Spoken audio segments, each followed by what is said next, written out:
Let's get more on this now with Mehmet Celik, who is the editorial coordinator at the Daily Sabah newspaper, joining us from Istanbul. Mehmet, good to speak to you about this. I'd like to just, for you to put into context for our international viewers, in the larger political sphere for Turkey, why the city of Istanbul and the province of Istanbul is so very important in Turkish politics. Well, historically, Istanbul has been one of the most important cities throughout the history for the world politics, let alone Turkish domestic politics.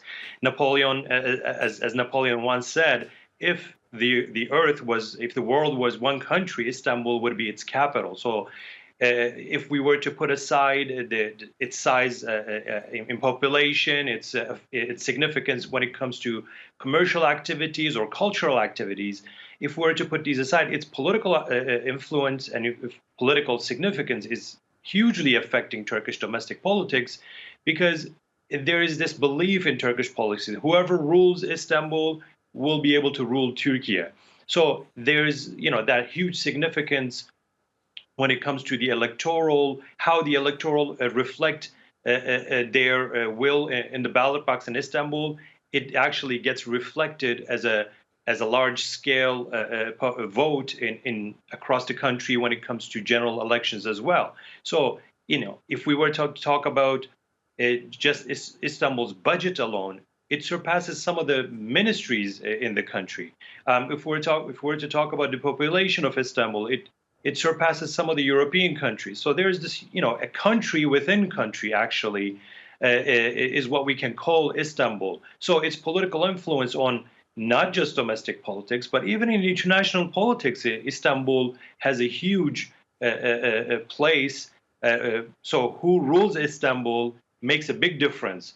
For 25 years, AK Party was ruling Istanbul, but in the last elections, the main opposition has taken that away from the AK Party, and now AK Party wants to get back this city to prove that its power is not just something that could be questioned, and that they are able to serve this city once again with what they have proven in the previous 25 years. There's this huge criticism against Mr. İmamoğlu that this past 5 years has been a period of interregnum. So Mr. Erdoğan, in his speech today, they said that they want to put an end to this period of interregnum, and they want to move forward with services they can provide to people. Istanbul and Ankara are the top two cities in Turkey. In Izmir, there is a strong tradition of the opposition in the past few decades. But when it comes to Ankara and Istanbul, both cities are very important for AK Party to regain, as they had lost two cities in the previous municipal elections. So, and of course, Mehmet, one would then imagine that the opposition will do whatever they can to try and retain those cities, because as you've just outlined, the importance of Istanbul and Ankara, which the CHP will try to keep. When voters head to the polls at the end of March, what will they be looking at? What are some of the key issues facing voters in these cities? You said it very rightly. This Istanbul is very important for the opposition as well, and I would push it as far as to call it an existential, election for the opposition power when it comes to elections. They have lost numerous elections, but they had gained one election in Istanbul, and they want to build upon that.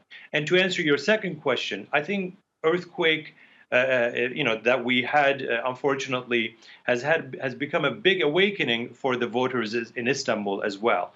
The February 6th earthquake was, in a way, it shook the voters, and then it elevated the importance of urban transformation into number one place when it comes to Istanbul. So that, I think, is an area where it will become a very determining factor on who they vote for, whose plans are actually going to be more appealing to them when it comes to who will be ruling in the next 5 years. And Mr. Kurum has a big advantage in that sense, because he has led very successful projects before the February 6th earthquake, but also in the urban transformation and rebuilding of the cities that were affected by the earthquake.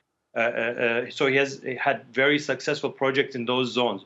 But in addition, I mean, when it comes to traffic, when it comes to air quality, when it comes to, I think, transparency and how Istanbul will be ruled for the 16 to 20 million population that lives in this city, will be very influential. There is the tendency to actually turn these elections into some sort of ideological fight between the opposition and the ruling AK Party. But what AK Party, and from what we understand from Erdogan's talk today, wants to bring to the fore in these election campaign is that they want to be, once again, be before the people's eyes with the services and what they did in the past 25 years and how they transformed Istanbul, and get over this period of interregnum, which they had described for the Imamoğlu's term, Mr. Imamoğlu's term, and once again be able to serve people with their projects and with the, particularly when it comes to urban transformation, to minimize the effect of the expected earthquake in Istanbul. Mehmet Celik, always good to get your analysis. Thank you very much.